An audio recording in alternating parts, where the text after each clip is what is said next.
كيفاش ممكن تحافظ على العضلات بنات وولاد ملي تكونوا كتنقصوا الوزن؟ بزاف ديال الناس كيطيحوا في هذا الغلط هذا وكينساو انهم ملي كيبغيو ينقصوا الوزن ممكن الجسم ديالهم ينقص من العضلات، كينقصوا الماكله بواحد الشكل اللي هو كبير، ما دايرينش على بالهم بان الجسم راه ما غاديش يفرق لهم ما بين الدهون والعضلات في حاله النقص اللي ماشي هو عقلاني، يعني النقص اللي هو عشوائي، نقص فيتامينات، نقص بروتين، نقص بزاف ديال الحوايج. الناس كيوليو كيقلبوا انهم يحركوا الرقم في الميزان وكينساو العضلات اللي كتمشي لهم حيت كيكونوا حارمين الجسم ديالهم من التغذيه. هذاك الشيء علاش ديما كنقول النظام راه خصو يكون مخصص على حساب كل واحد على حساب الوضع ديالو، حيت النظام اللي كيكون مخصص عليك يعني كيكون مصاوب على حساب الوضع والاوبجيكتيف ديالك كيخلي داك الجسم كينقص الوزن من الدهون، يعني كيستهدف الدهون ماشي العضلات. بالعكس العضلات كتحافظوا عليها وكتطوروها، هذه المساله كتطلع الحرق في الجسم ديالكم وحدكم كتنقصوا نتوما كتقادوا الشكل ديال الجسم ديالكم.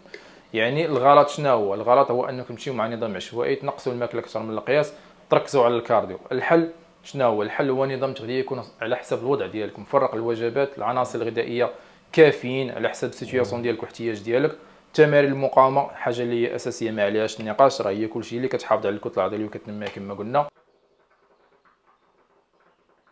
بطبيعه الحال البرنامج اللي هو متكامل عليك، تغذيه، تمارين، كارديو بشكل اللي يناسبك، نمط الحياه ديالك، الوضع والاوبجيكتيف ديالك.